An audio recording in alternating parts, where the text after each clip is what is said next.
Kembali bersama saya Suci Nisa menemani pagi Anda dengan sejumlah berita pilihan dari tim redaksi Kompas TV Jambi.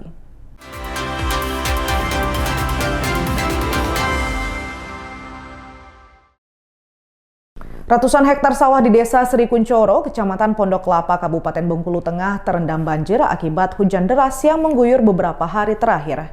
Kondisi ini membuat petani setempat terancam gagal panen karena sawah mereka terendam air. Hujan deras yang terjadi beberapa waktu terakhir membuat sawah padi milik petani di Desa Sri Kuncoro, Kecamatan Pondok Kelapa, Kabupaten Bengkulu Tengah terendam banjir. Kondisi ini diakui petani sudah terjadi setiap kali hujan deras melanda, membuat aliran irigasi tak sanggup menahan debit air hingga meluap dan merendam sawah petani. Selain hujan deras, banjir yang merendam sawah petani terjadi karena pendangkalan sungai dan aliran irigasi yang tidak terkelola dengan baik sehingga air susah mengalir. Dari data pihak desa, ratusan hektar sawah yang terendam, bahkan berpotensi gagal panen jika air tak kunjung surut. Tahun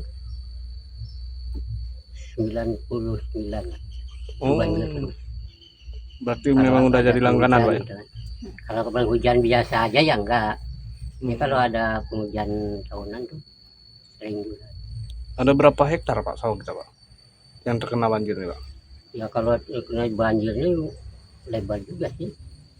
Mungkin di sini sekitar ada 50-an hektar ya. Biasanya kurang lebih sekitar 200 hektar Pak. Yang terdampak Pak ya? Ya, itu sekitar 400 KK untuk Desa Sri Kuncoro Pak. Penggarapnya itu Pak? Ya, penggarapnya. Ya sering terjadi dikarenakan pertama hujan deras, terus kemudian sungainya itu ada pendangkalan dan penyempitan karena sebagian ada pohon-pohon sawit atau pohon yang lain yang roboh ke sungai, jadi airnya kurang lancar. Masalah banjir ini menjadi tantangan serius bagi para petani di Desa Sri Kuncoro. Diperlukan langkah cepat dari pemerintah dan masyarakat untuk segera memperbaiki sistem irigasi serta mengatasi pendangkalan sungai agar ancaman gagal panen bisa diminimalisir. Bayazil Al-Raihan, Kompas TV Bengkulu. Program percepatan peningkatan tata guna air irigasi dari Kementerian Pekerjaan Umum diprotes kelompok Tani Merdeka Jambi. Petani menilai program tersebut hanya bisa diakses jika ada dukungan dari anggota DPR RI. Program percepatan peningkatan tata guna air irigasi dari Kementerian Pekerjaan Umum diprotes kelompok Tani Merdeka Jambi. Petani menilai program tersebut hanya bisa diakses jika ada dukungan dari anggota DPR RI. Kelompok Tani Merdeka Jambi mengusulkan 14 kelompok tani pada tahap 2 program P3 TGAI, namun tidak satu pun yang diusulkan masuk dalam daftar penerima bantuan. Seluruh persyaratan administrasi dan teknis telah dipenuhi. Petani mempertanyakan kemana kuota jalur mandiri yang diusulkan tanpa intervensi pihak manapun. Kami kemarin mengajukan 14 kelompok tani yang sudah sesuai secara prosedural. Iya. Hari ini untuk tahap kedua ternyata tidak diterima. Oh, iya. Dan setelah kami cross check, indikator diterimanya kelompok tani di tahap 2 terutama untuk program irigasi tidak ada verifikasi faktual berdasarkan kebutuhan. Ya. Cuman verifikasi via by phone atau telepon. Jadi itu yang membuat irigasi program ini tidak tersalurkan dengan baik. Menanggapi hal tersebut, Balai Wilayah Sungai Sumatera 6 Jambi membantah tudingan diskriminasi dalam penyaluran program irigasi. Pihak Balai menegaskan ada ratusan usulan yang masuk dengan kuota terbatas, hanya 41 lokasi, sehingga tidak semua dapat diakomodir. BWSS 6 Jambi juga menjelaskan penentu akhir program berada di tingkat kementerian dari 3 jalur usulan yang disediakan, sedangkan Balai hanya bertugas sebagai verifikator. Pihaknya juga membantah bahwa penetapan program hanya melalui jalur anggota DPR RI. Lebih dari 300 ya yang masuk verifikasi, lolos verifikasi itu kuotanya cuma 41. Iya. Jadi dari 300 ibarat proposal yang mendaftar ke program P33 ini 300 lebih, kuota cuma 41. Iya. Nah, jadi untuk menentukan kuota 41 ini itu bukan kewenangan balai lagi. Iya. Karena ini melalui aplikasi. Aplikasi ini juga terkonek dengan KPK. Ya. Seluruh bantuan pemerintah, bansos, program-program yang langsung menyentuh masyarakat ini KPK juga punya user ID dan password di situ. Ya. Artinya kami dipantau. Jadi kami tidak berani main-main untuk kepentingan pribadi seperti itu. Jadi sudah kami jelaskan mengenai 14 itu sudah terverifikasi dan lolos Nah, setelah lolos itu kami tinggal menunggu pengumuman hasil dari keputusan Menteri PU. Nanti itu keluarnya keputusan Menteri PU. Kelompok tani akan terus memperjuangkan hak mereka untuk mendapat program tersebut. Mereka berencana akan membawa persoalan ini ke Ombudsman. Wiradani Damanik, Kompas TV Jambi. Saudara, Mahkamah Agung hadir pada acara bimbingan teknis dalam rangka percepatan penyelesaian perkara serta sosialisasi Undang-Undang Nomor 1 Tahun 2023 tentang KUHP Nasional di wilayah hukum Pengadilan Tinggi Jambi. Mahkamah Agung hadir pada acara bimbingan teknis dalam rangka percepatan penyelesaian perkara di wilayah hukum Pengadilan Tinggi Jambi. Kegiatan ini dihadiri langsung oleh Ketua Muda Kamar Pidana Mahkamah Agung Prim Haryadi yang memberikan materi terkait percepatan penyelesaian perkara serta sosialisasi menyongsong berlakunya Undang-Undang Nomor 1 Tahun 2023 tentang KUHP Nasional. Mahkamah Agung menegaskan komitmen untuk mendukung upaya Pengadilan Tinggi Jambi dalam meningkatkan kinerja peradilan, menjamin penyelesaian perkara yang lebih cepat, tepat, dan transparan. Bimbingan teknis ini diikuti oleh para hakim tingkat pertama, Ketua Pengadilan Negeri Seprovinsi Jambi, serta para hakim tinggi. Dalam menyongsong berlakunya KUHP baru pada Januari 2026 mendatang, para hakim didorong untuk meningkatkan pemahaman substansi hukum dan menyesuaikan dengan paradigma baru dalam penegakan hukum nasional. Mahkamah Agung juga menggunakan momen ini untuk menyerap aspirasi para hakim baik di tingkat pertama maupun banding terkait penerapan KUHP nasional yang baru. Aspirasi tersebut nantinya akan ditindaklanjuti melalui rapat pleno di Mahkamah Agung untuk menjamin adanya keselarasan dalam pelaksanaan undang-undang tersebut di seluruh Indonesia. Mahkamah Agung telah menyiapkan berbagai langkah strategis, termasuk penyusunan pedoman teknis dan pelatihan lanjutan dalam rangka menyambut berlakunya KUHP nasional. Baik, jadi Mahkamah Agung mendukung upaya-upaya yang dilakukan oleh Pengadilan Tinggi Jambi ya, berkaitan dengan percepatan penyelesaian perkara dan juga sosialisasi Undang-Undang 1 tahun 2023 tentang Kitab Undang-Undang Hukum Pidana. Pengadilan Tinggi Jambi melakukan bimbingan teknis kepada para hakim, baik hakim di tingkat banding maupun di tingkat pertama sewilayah hukum Pengadilan Tinggi Jambi, dan meminta kepada Mahkamah Agung untuk memberikan sosialisasi terkait khususnya pemberlakuan KUHP nasional ini yang akan segera diberlakukan di Januari 2026. Memang banyak hal tadi yang sudah kita bicarakan yang memang memerlukan tindak lanjut daripada peraturan-peraturan terkait dengan yang ada dalam KUHP 1 2023 ini. Makanya Mahkamah Agung juga menyerap aspirasi dari teman-teman di Pengadilan Tinggi Jambi ini, dan nanti tentunya hal-hal yang perlu kita tidak lanjuti kita akan bawa di rapat pleno kamar, dan juga tentunya kita akan menindaklanjuti juga dengan beberapa program kegiatan yang akan melibatkan juga teman-teman di hakim baik di tingkat pertama maupun di tingkat banding, serta menggandeng juga Dirjen Badan Peradilan Umum untuk melaksanakan kegiatan-kegiatan terkait dengan antisipasi pemberlakuan Undang-Undang 1 tahun 2023 ini. Pak, secara khusus untuk kesiapan lembaga peradilan dalam memberlakukan Undang-Undang Nomor 1 2023 itu seperti apa kesiapannya dan apa hal pokoknya yang kira-kira? Ya, Mahkamah Agung sudah mengambil langkah-langkah melalui Badan Strategi Kebijakan BSDK untuk melakukan sosialisasi. Ini sudah berjalan 4 gelombang ya, di mana itu dilakukan secara online dengan melibatkan seluruh hakim baik di tingkat banding maupun tingkat pertama di seluruh wilayah hukum Indonesia ini. Namun itu dibagi dengan berbagai gelombang, dan juga narasumbernya juga terhadap satu mata ajar itu ada 3 gitu. Nah, ini sudah kita berlakukan. Di samping seperti hal seperti ini, bintek-bintek ini, kita juga datang ke daerah-daerah yang memerlukan, yang sedang melaksanakan bimbingan teknis untuk melakukan sosialisasi ini ke pengadilan tinggi. Jadi selain yang langkah yang diambil melalui BSDK, juga kita melakukan bintek ke satuan kerja di tingkat banding dan tingkat pertama ini. Dengan adanya bimbingan teknis ini, diharapkan para hakim dapat memperkuat pemahaman hukum pidana modern serta menerapkan nilai keadilan yang berorientasi pada kepentingan masyarakat, sehingga wujud reformasi hukum nasional dapat terlaksana secara nyata. Wiradani Damanik, Adi Maulana, Kompas TV Jambi. Saudara, greenhouse merupakan inovasi modern dalam dunia pertanian yang memberikan banyak manfaat dan keuntungan. Petani dapat mengontrol suhu, kelembaban, cahaya hingga sirkulasi udara sehingga tanaman tumbuh optimal. Salah satunya di greenhouse melon di Pesantren Al-Mutakin, Desa Ibru, Kecamatan Mestong, Kabupaten Muaro Jambi. Di sini bisa panen buah melon segar dengan rasa yang enak. Greenhouse merupakan inovasi modern dalam dunia pertanian, memberikan banyak manfaat dan keuntungan. Petani dapat mengontrol suhu, kelembaban, cahaya hingga sirkulasi udara sehingga tanaman tumbuh optimal.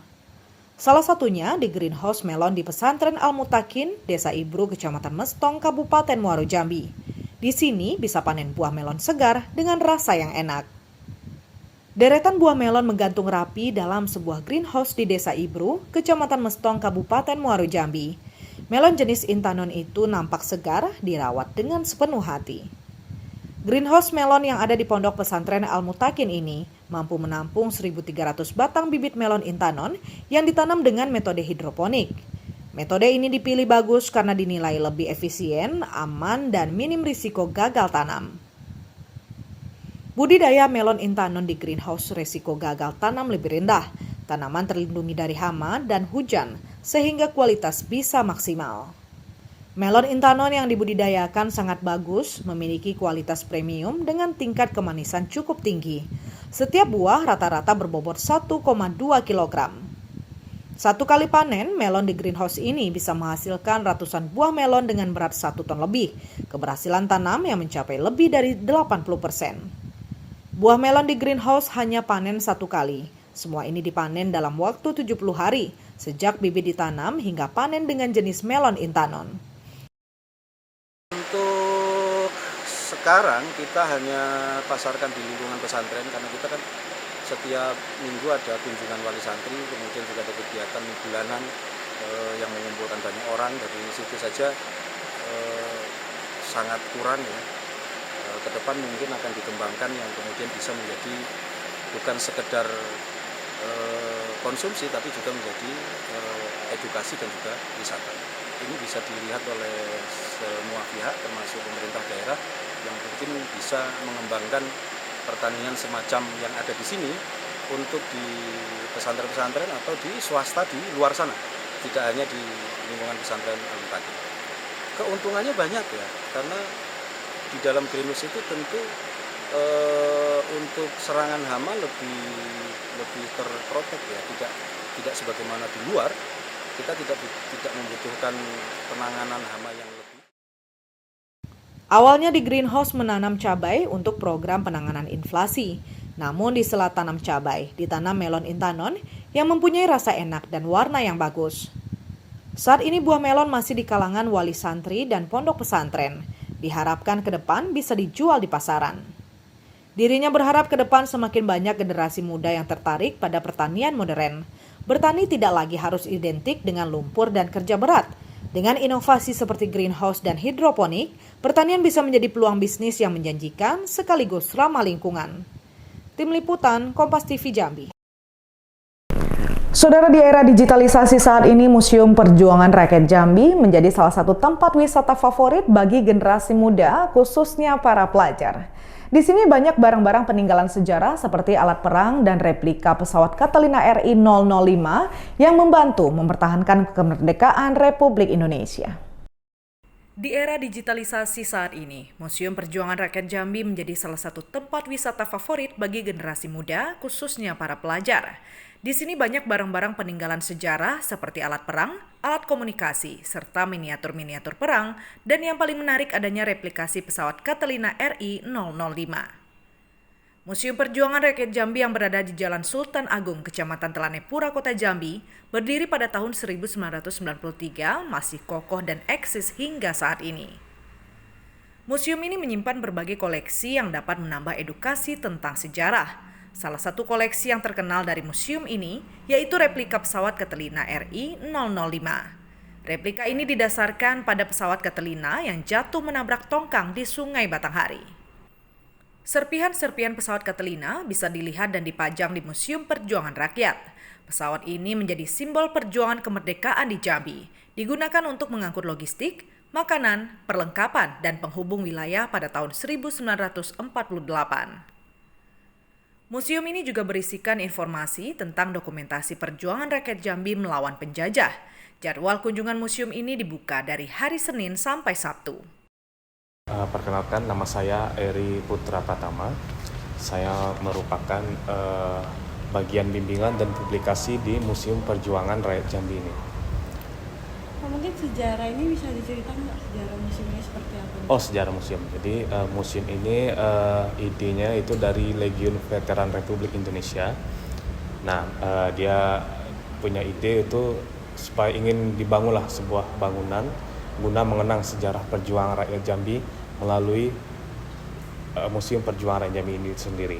Nah, jadi akhirnya disetujui oleh Gubernur Abdurrahman Sayuti waktu itu, dan dibangunlah museum ini. Pembangunannya dari tahun 93 sampai tahun 97. Nah, barulah tanggal 10 Juli tahun 1997 museum ini diresmikan oleh Presiden kedua Bapak Soeharto. Museum ini merupakan museum khusus, jadi peninggalan pejuang dulu saat menghadapi Belanda dan juga Jepang. Nah, jadi koleksinya itu senjata-senjata perang seperti pistol, ada juga pedang, ada juga senapan, meriam, dan lain-lainnya. Di depan museum itu ada juga pesawat. Nah, ini ikon dari Museum Perjuangan Jambi. Nah, itu merupakan museum pesawat terbang Catalina RI-005 yang disewa dari orang Australia bernama Cobley namanya, hasil pertemuan pejuang Jambi di Bangkok, Thailand. 2 orang pengunjung yang juga merupakan pelajar berharap koleksi-koleksi di museum ini terus ditambah sehingga bisa menambah literasi dan sejarah bagi anak muda. Halo, saya Rizky dan saya Alvin. Kami dari SMK Negeri 2 Kota Jambi. Tujuan di sini apa? Melihat sejarah Provinsi Jambi. Tapi di dalam ada apa aja nggak? Di dalam ada oksigen bekas, barang-barang yang mungkin apa nih? Bagian sejarah ya? Ya, bagian-bagian sejarah yang ada di Provinsi Jambi. Gimana nih sebagai anak muda melihat peninggalan sejarah nih? Ya cukup bagus lah. Cuman yang pengunjungnya nggak rame gitu. Sepi. Kan sini dalam memang ada tugas sekolah atau ingin berkunjung sendiri? Ingin berkunjung sendiri. Berkunjung sendiri saja. Inisiatif ya? Iya. Diperbarui sih Kak. Mungkin di biar apa? Lebih. Ditambah gitu ya koleksi? Iya, ditambah-tambah biar rame lah. Itu Lebih. Menarik pengunjung. Iya, menarik pengunjung. Bagi Anda yang ingin berkunjung ke museum, cukup membayar Rp3.000 per orang. Ratnasari, Adi Maulana, Kompas TV Jambi. Saudara, liputan tadi sekaligus menjadi penutup perjumpaan kita dalam Kompas Jambi sepekan kali ini. Saya Suci Nisa mewakili seluruh tim redaksi yang bertugas undur diri dan berterima kasih atas perhatian Anda. Sampai jumpa, Kompas TV independen, terpercaya.